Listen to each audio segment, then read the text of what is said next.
Today we'll be discussing the infraclavicular part of brachial plexus.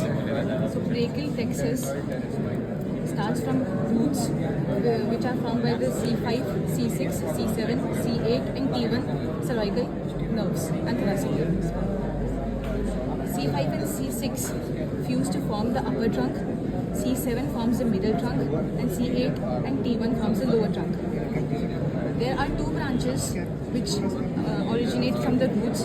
One is the lateral, one is the long thoracic nerve, which is also called as nerve to serratus anterior, and the second is the dorsal scapular nerve, which is also called as nerve to rhomboides. The upper part of the trunk is also two nerves originate from the upper trunk, which are the suprascapular nerve and the nerve to subclavius. Each trunk is divided into anterior and posterior parts, which are known as the divisions.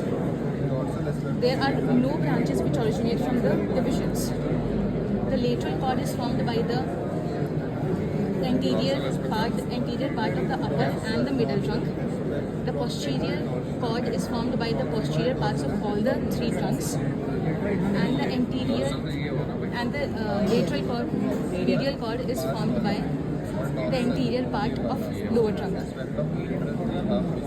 The lateral cord, there are three branches originating from the lateral cord, which are the lateral pectoral nerve, musculocutaneous nerve and lateral root of median nerve, which we can see here. This is the musculocutaneous nerve. This is the lateral root of median nerve, and this is the lateral cord. Then coming to the medial cord. The medial cord is divided into 5 branches, which are the medial cutaneous nerve of arm, medial cutaneous nerve of forearm, medial pectoral nerve and medial root of median nerve. Here we can see the medial cutaneous nerve of forearm, medial root of median nerve and the ulnar nerve.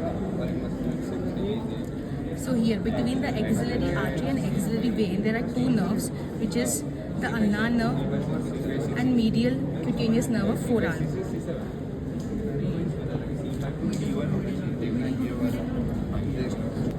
The posterior cord.